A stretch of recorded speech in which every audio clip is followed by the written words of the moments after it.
Excelente día tengan todas y todos ustedes. Es para mí un honor estar presente en este foro tan importante y trascendente como lo es el Laboratorio de Gestión Pública y Prácticas Parlamentarias. Agradezco la deferencia del maestro Alejandro Sierra Lugo, a quien admiro y aprecio. Gracias por la invitación que me hace a ser parte de este gran semillero de talentos y me disculpo porque debido a altos compromisos laborales en Ciudad de México no he podido estar con ustedes en casa.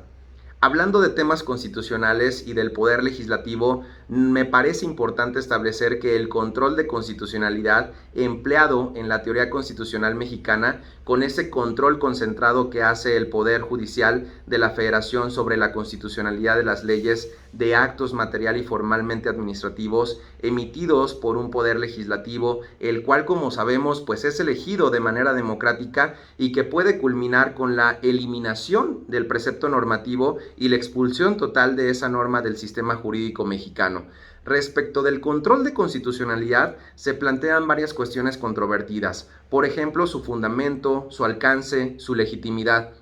En el caso particular de México, a mi consideración, este tema es por demás claro, porque la propia Constitución instaura un sistema de control constitucional mixto cuyos alcances han sido delimitados por los precedentes de la Corte Mexicana, iniciando por ejemplo con el precedente del Varios 912-2010 del caso Radilla Pacheco, hasta la contradicción de tesis 351/2014, resuelta hace algunos meses por el Pleno. Es decir, en nuestro sistema jurídico, la existencia del control de constitucionalidad está fuera de toda duda, porque es la propia Constitución la que prevé el control de constitucionalidad concentrado a cargo precisamente del Poder Judicial de la Federación a través de lo que conocemos como el juicio de amparo,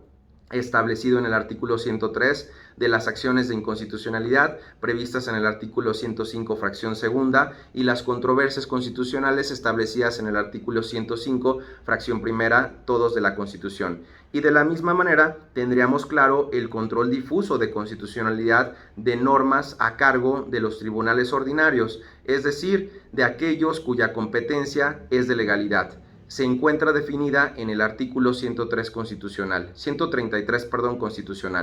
¿Cuál sería el modelo del control constitucional de nuestro país? En primer lugar, sería, a mi consideración, que los tribunales del Poder Judicial de la Federación son los únicos competentes para hacer ese control concentrado de constitucionalidad, el amparo, las acciones, las controversias constitucionales. Este control se hace mediante una solicitud por la parte o lo pueden hacer también las autoridades de oficio. Las normas, por otra parte, son el objeto del proceso y el resultado es la propia declaratoria de invalidez de la norma y su expulsión del sistema jurídico mexicano, ya sea con relación con el quejoso en el amparo o de la entidad actora en la controversia constitucional, o bien con efectos erga omnes como lo es en la acción de inconstitucionalidad, con la diferencia aplicable al amparo en que las normas no son objeto del proceso y resultado del estudio se limita al caso concreto únicamente. Otro punto de nuestro sistema de control lo ejerce el Tribunal Electoral de la Federación,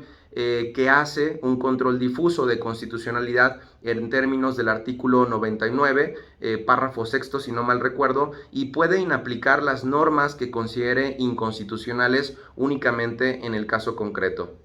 El resto de los tribunales deben realizar ex oficio el control difuso de constitucionalidad de las normas que en virtud de sus propias competencias de legalidad están facultados para aplicar. Pueden, por ejemplo, inaplicar aquellas que resulten inconstitucionales en el caso concreto sin que puedan expulsar necesariamente la norma del sistema jurídico mexicano. Sabemos que algunas autoridades no son jurisdiccionales. Por ejemplo, me viene a la mente las autoridades legislativas precisamente. No pueden realizar un control de constitucionalidad, pero sí deben realizar una interpretación conforme a la Constitución y a los tratados internacionales como lo establece el segundo párrafo del artículo primero constitucional. Si bien todas las autoridades están obligadas por el primero constitucional a respetar, proteger, promover y garantizar los derechos humanos que están en la Constitución y en los tratados internacionales, lo deben hacer únicamente en el ámbito de sus propias competencias, tal como lo instaura la Constitución.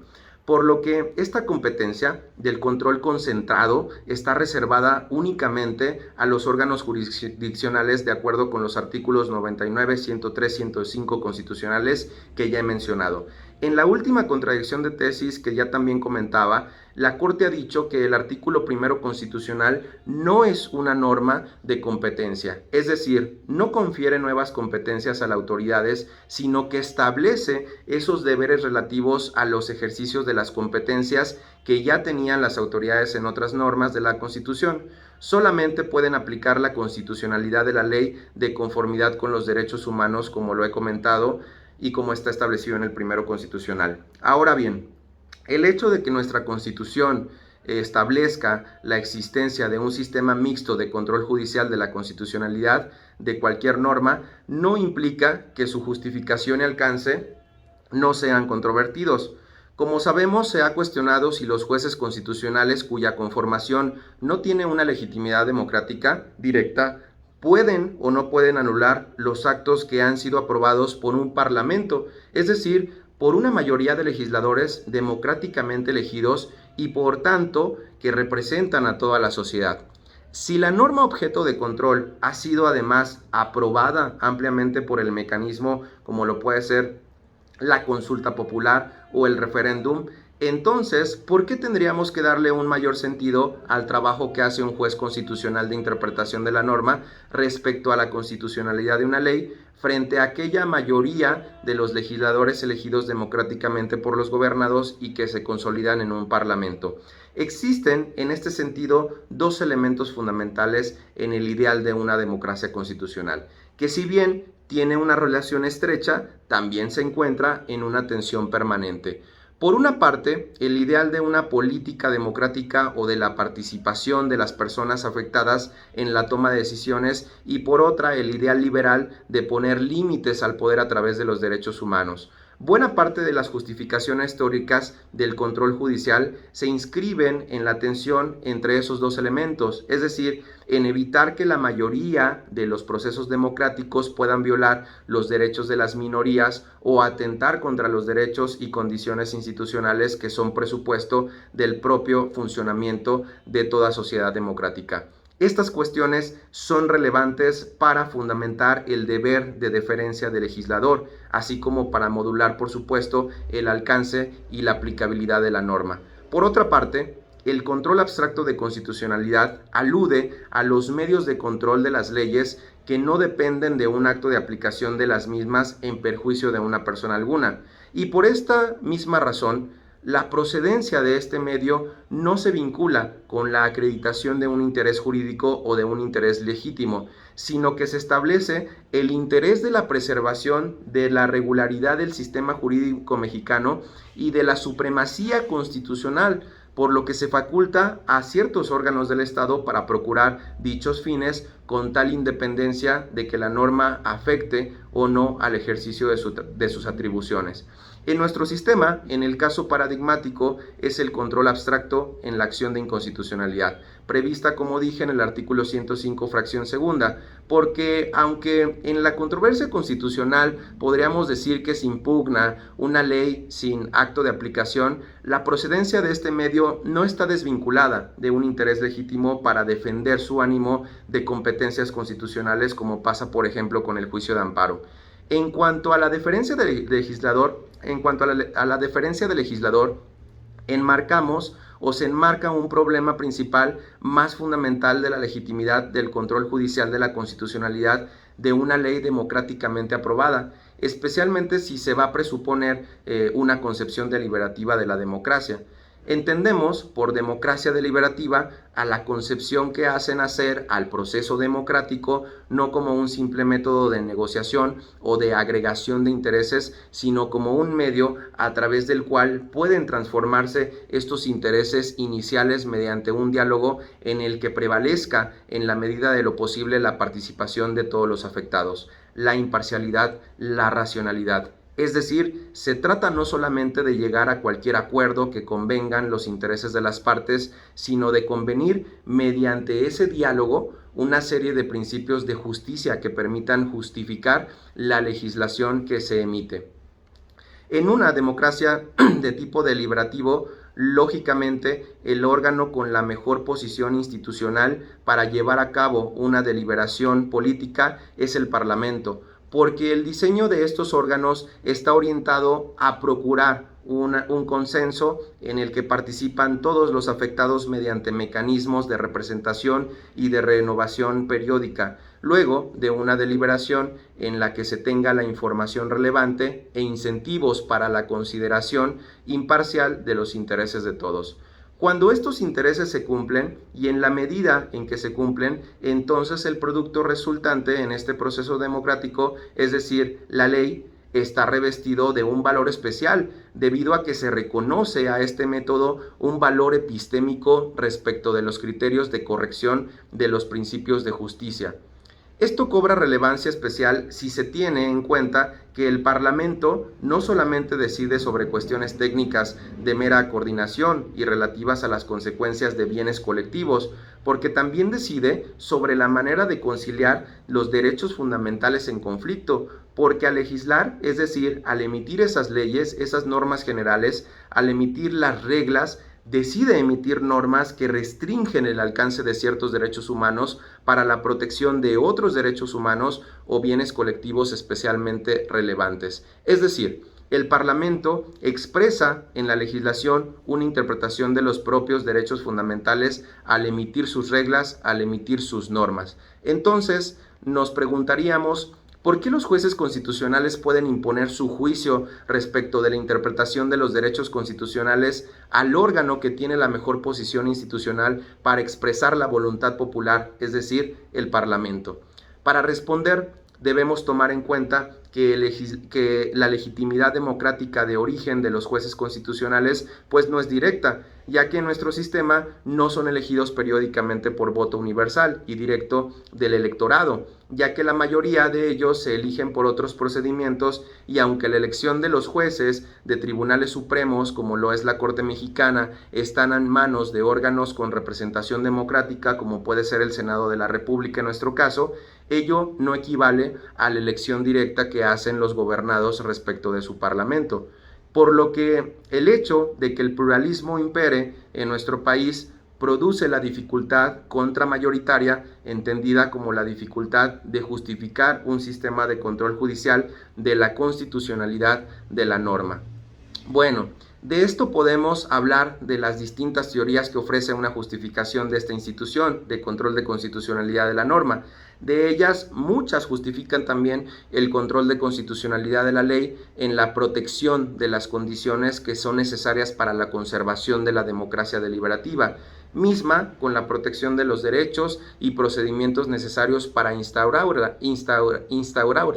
Esto es, de los derechos políticos como puede ser la educación, como puede ser la libertad de expresión, entre otros. Otras concepciones señalan que esta institución tiene un alcance mayor, como lo serían los derechos sociales, con la finalidad de generar incentivos para el mantenimiento de una cultura constitucional deliberativa que se logra al estimular al legislador a tomar decisiones con base en razones públicas constitucionalmente aceptables y que no pueden ser derrotadas en una examinación por el juez constitucional. Entonces, cualquiera que sea la concepción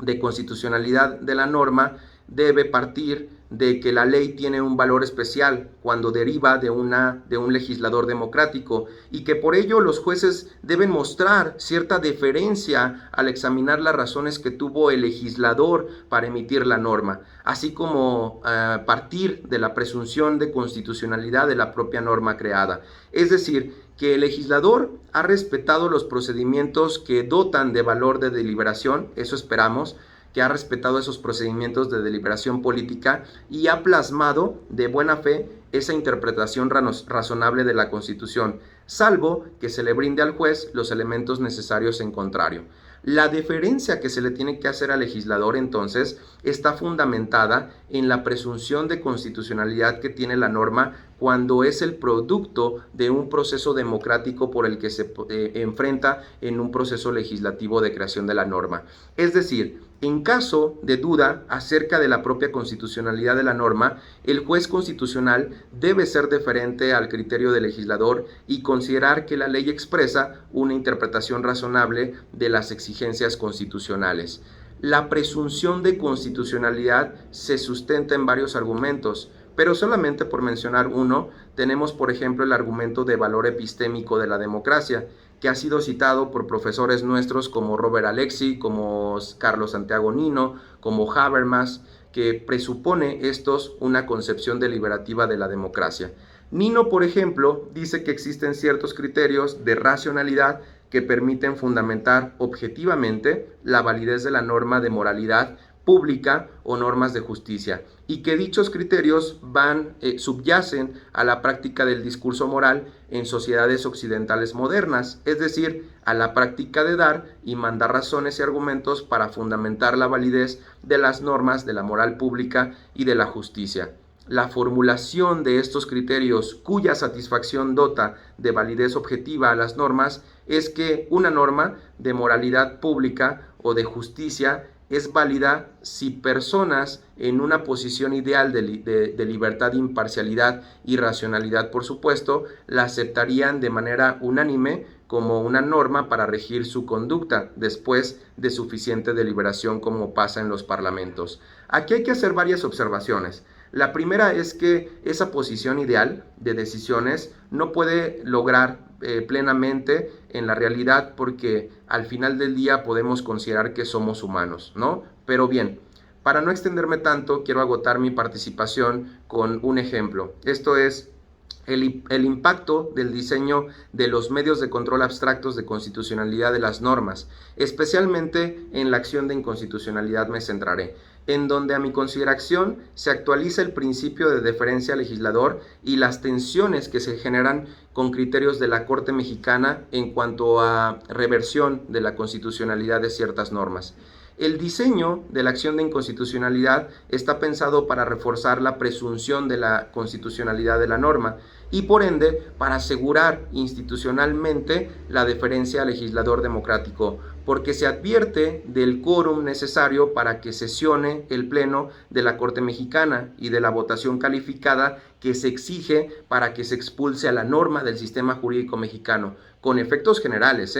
que es, por supuesto, como dice la Constitución, de 8 votos, lo cual es un tenor o es una exigencia muy alta, ya que al ser 11 ministros los que se convocan en pleno para poder tomar esta decisión, únicamente bastaría con que 3 no compartan que la norma es inconstitucional para que se desestime la acción y no se expulse de nuestro sistema jurídico esa norma que tilda de inconstitucionalidad. Se refuerza esto desde la Constitución, esa presunción de constitucionalidad de la norma de manera institucional. Por eso se solicita una mayoría calificada de 8 votos para lograr la inconstitucionalidad de la norma. Yo considero que imponer esa votación calificada tan alta está precisamente vinculado con ese efecto de inconstitucionalidad de ese medio de control abstracto. Es decir, ¿cuál es el efecto? Pues el efecto va a ser la expulsión de la norma con efectos generales y también la consideración que hizo teóricamente que es más fácil corregir un error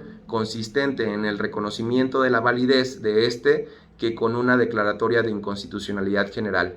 Este endurecimiento, lo llamaría así yo, de la presunción de constitucionalidad ocasionado por el diseño de la propia acción, entra en tensión con los criterios que tratan de privar a la norma de esta presunción o revertirla, conferirle una universalidad moderada.